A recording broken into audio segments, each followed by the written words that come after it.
सियासत इस कदर आवाम पर एहसान करती है, पहले आंखें छीनती है और फिर उन्हीं को चश्मा दान करती है। लेकिन आज सियासत पर बात करने से पहले बात प्रधानमंत्री नरेंद्र मोदी की चुप्पी पर।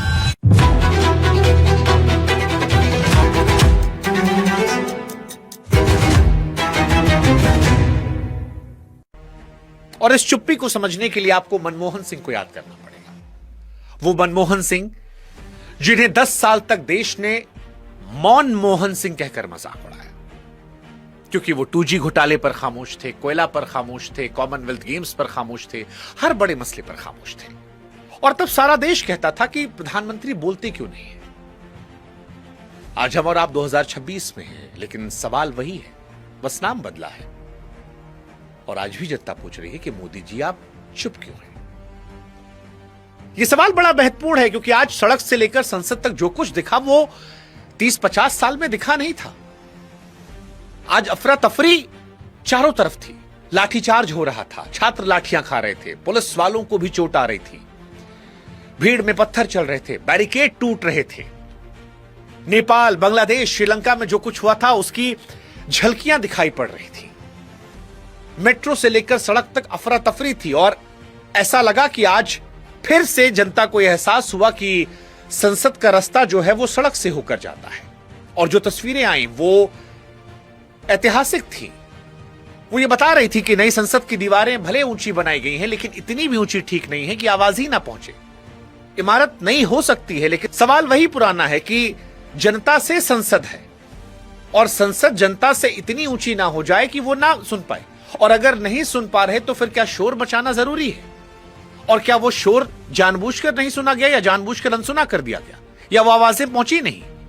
क्योंकि सड़क पर गुस्सा था, प्रधानमंत्री को पता था, प्रधानमंत्री संसद में थे भी, लेकिन इन तस्वीरों पर बोलने की जगह वो राहुल गांधी की उम्र का मजाक उड़ाकर चले गए। वो सिर्फ 28 साल है, मैं किसी 56 साल के नौजवान की बात नहीं कर रहा हूं। और वहीं से मेरे मन में यह सवाल आने लगा कि प्रधानमंत्री जी आज आप बात कर सकते थे, आप क्यों खामोश रहते हैं? 2014 से 12 साल हो गए, 12 सालों में एक प्रेस कॉन्फ्रेंस में आप आए हैं, वो भी अमित शाह बोलते रह गए। आप हर बड़े मसले पर खामोश होते हैं। और इस बार तो बच्चे थे, अंग्रेजों के जमाने में भी गांधी जी से वो बात करते थे, वो दुश्मन थे, ये राजनीतिक विरोधियों के साथ खड़े बच्चे थे, ये दुश्मन नहीं थे।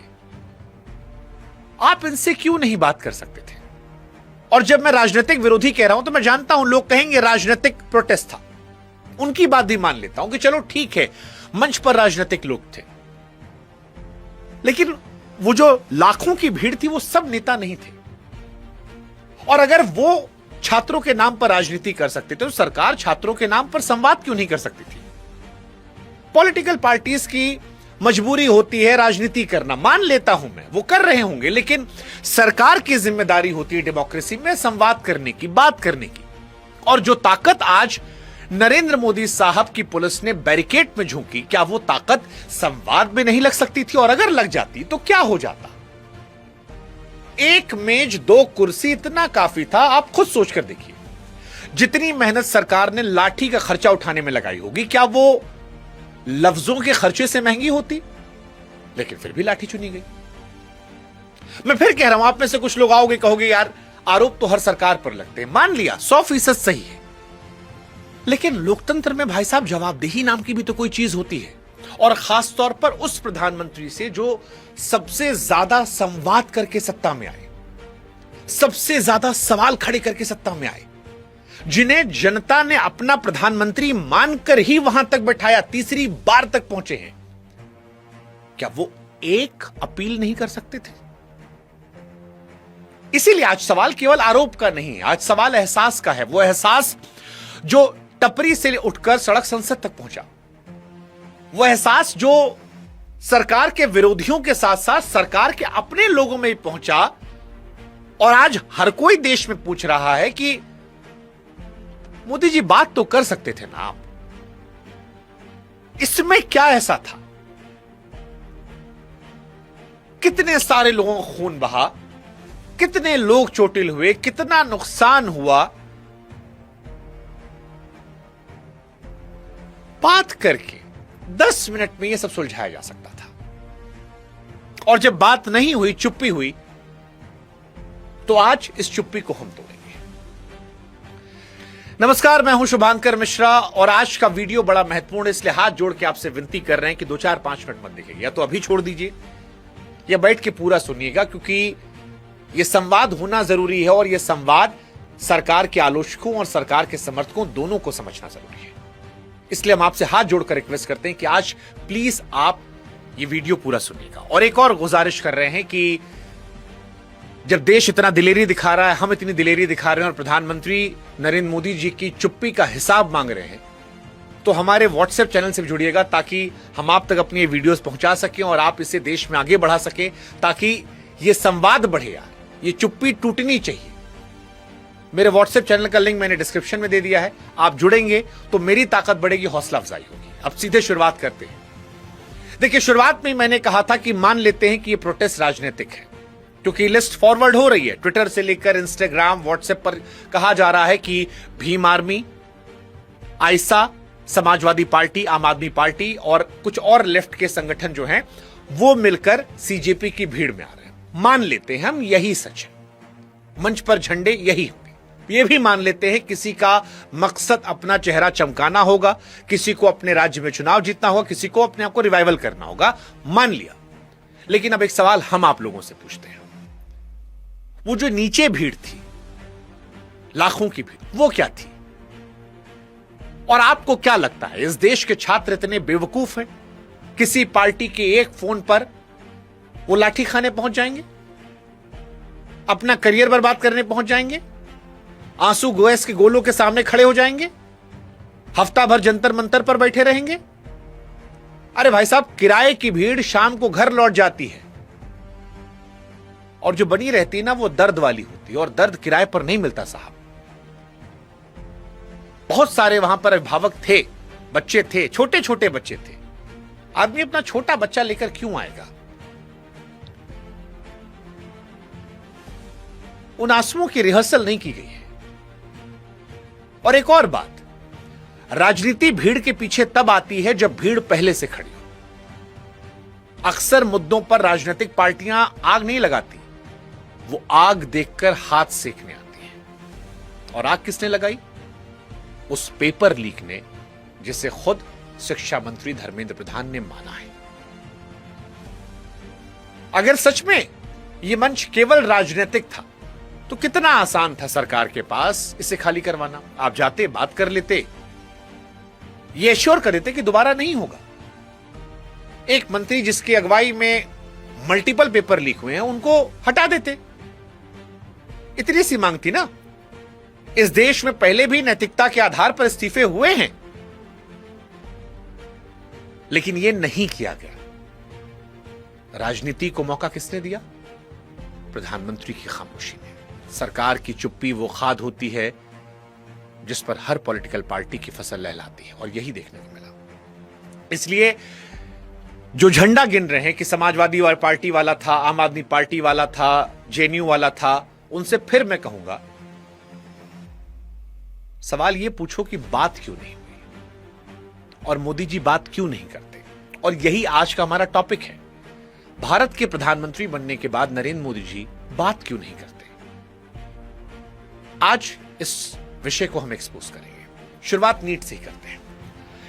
नीट के विषय पर जहां सड़क से संसद तक हंगामा देखने को मिला, इस विषय पर कौन कौन बोला है, हम आपको गिनाते हैं। शिक्षा मंत्री ने बोला, कबूलनामा तक दिया है। एनटीए बोला, हां चिट्ठी दी। सीबीआई बोली, कह रही देखो गिरफ्तार किए। सुप्रीम कोर्ट बोला, विपक्ष बोला, सड़क बोला, चाचा ताऊ नाना काका फूफा सब बोले, सब ने जाना समझा। सिर्फ एक व्यक्ति नहीं बोले, वो थे हमारे देश के प्रधानमंत्री नरेंद्र मोदी साहब। और मैं प्रधानमंत्री का कोई आलोचक होकर नहीं बोल रहा हूं, मैं प्रधानमंत्री नरेंद्र मोदी साहब के समर्थकों से भी कह रहा हूं कि साहब, आपने हमारे प्रधानमंत्री जी का क्या कोई संबोधन सुना है? मैंने नहीं सुना है। और अगर आपको मिलेगा तो प्लीज आप कमेंट सेक्शन में डाल देना लिंक, मैं सुधार कर लूंगा। क्योंकि मेरा चुप्पी पर सवाल है कि मोदी जी की चुप्पी चॉइस है या अवॉइड करना है, या उनका फैसला है। अब आप में से कुछ लोग तर्क लेकर आ सकते हैं कि भाई प्रधानमंत्री हैं, हर बात पर थोड़ी बोलेंगे। ठीक है, हम दुनिया के सबसे बड़े लोकतांत्रिक देश हैं। आप जानते हैं बाकी दुनिया के लोकतांत्रिक देशों में प्रधानमंत्री कैसे संवाद करते हैं, या जो प्रमुख होते हैं कैसे संवाद करते हैं। क्योंकि मोदी जी की चुप्पी की बात है, इसलिए उदाहरण से आज हम आपको समझाते हैं बाकी जगह संवाद कैसे होता है। इंग्लैंड, वहां जो प्रधानमंत्री होते हैं चाहे कोई भी हो, हर हफ्ते संसद में खड़े होते हैं। विपक्ष सीधे सवाल पूछता है, बिना बताए, बिना तैयारी का मौका दिए, जो मर्जी आए पूछ लो, और खड़े होकर जवाब देना पड़ता है, वहां से भाग नहीं सकते। और यह हर हफ्ते होता है, कई दशकों से चल रहा है। चर्चिल से लेकर आज तक कोई प्रधानमंत्री उनका बच नहीं पाया। अमेरिका तो इससे भी एक कदम आगे है। वहां पर राष्ट्रपति जो हैं वो पत्रकारों के सामने खड़े होते हैं, पत्रकार के मन में जो आए वो पूछते हैं, तीखे से तीखा सवाल, कड़वे से कड़वा सवाल, बेइज्जती वाले तक सवाल, और उनके जवाब देने पड़ते हैं, क्योंकि वहां चुप रहने कोई विकल्प नहीं है। ये हेल्दी डेमोक्रेसी के लिए अच्छा है। अब आप में से कुछ लोग कह सकते हैं कि भाई साहब वहां से तुलना करने की जरूरत क्या है, वो तो विदेश है, हमारी परंपरा अलग है। चलिए आपकी बात फिर मान लेते हैं हम, और हिंदुस्तान की बात करते हैं। हिंदुस्तान की अगर बात करें तो यहां पर पहले प्रधानमंत्री नरेंद्र मोदी से लेकर भारतीय जनता पार्टी के पहले प्रधानमंत्री अटल बिहारी वाजपेयी साहब से लेकर मोदी जी से पहले प्रधानमंत्री मनमोहन सिंह तक आपको उदाहरण देते हैं। हर दौर में पत्रकारों ने सवाल किया है, जवाब मिलते थे। कई बार ऐसा हुआ है प्रधानमंत्री लोग चिढ़े हैं, खीस आई है, लेकिन वो भागे नहीं है। ये परंपरा दशकों तक चली है। एक आपको उदाहरण बताते हैं, शायद आपको शॉक कर जाए।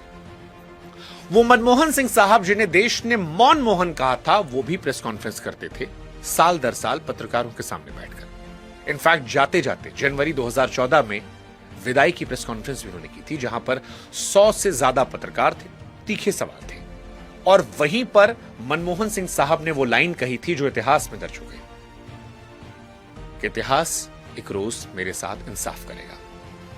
अब आप सोचिए कि जिस आदमी को पूरा देश मौन मोहन कह रहा था, वो भी सवालों का सामना करके गए। मौन मोहन सिंह भी माइक के सामने बैठ रहे थे।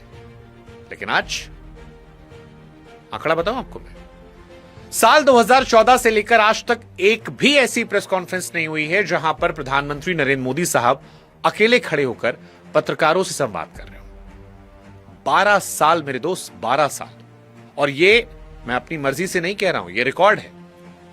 सिर्फ एक बार कोशिश हुई थी, मई 2019 में चुनाव खत्म होने पर बीजेपी मुख्यालय में प्रेस कॉन्फ्रेंस की गई थी। उस दिन मोदी जी मंच पर आए, पत्रकारों ने सवाल किया, और जवाब जानते किसने दिया? अमित शाह साहब ने। मोदी जी जानते क्या कहे उस दिन? उन्होंने कहा कि मैं पार्टी का अनुशासित सिपाही हूं, अध्यक्ष जी जवाब देंगे। यानी देश के प्रधानमंत्री सिर्फ एक बार प्रेस कॉन्फ्रेंस में बैठे और सवाल का जवाब बगल वाले को दिया। 12 साल में बस एक बार सीन है। अब कोई बोलेगा कि अरे मोदी जी तो इंटरव्यू देते हैं। बिल्कुल देते हैं, पर आपको मोदी जी के इंटरव्यूज की क्या क्लिप्स याद है? चलो आज मेमोरी थोड़ा सा रिकॉल करते हैं। जो क्लिप्स उनकी वायरल हुई हैं इंटरव्यूज से, वो है आम कैसे खाते हैं, काट कर या चूस कर? क्या आप बटुआ रखते हैं? आप में इतनी ऊर्जा कैसे है? थकान कैसे मिटाते हैं? ये वो सवाल है जो ज्यादा वायरल हुए। इन्हें सवाल कहेंगे आप डेमोक्रेसी में? पेपर लीक, बेरोजगारी, महंगाई, ऑक्सीजन की कमी, सरकार की हर विषय पर जवाबदेही, ये सवाल होते हैं। और एक परसेप्शन देश में बना है, सरकार के समर्थक भी इंकार नहीं कर सकते हैं कि जो जर्नलिस्ट न्यूट्रल हैं, चलो मैं उस पार वालों को नहीं कह रहा हूं कि जो सरकार के विरोधी जर्नलिस्ट ही हैं, जो खाली पानी पी पी कर गाली देते हैं और अपने यूट्यूब वीडियो में रोज थंबनेल लगाकर सरकार गिराते हैं, लेकिन जो न्यूट्रल जर्नलिस्ट हैं उनको भी इंटरव्यूज नहीं मिलते हैं। अब आप कहोगे मन की बात होती है, रैलियों में बात आती है, ट्वीट आते हैं।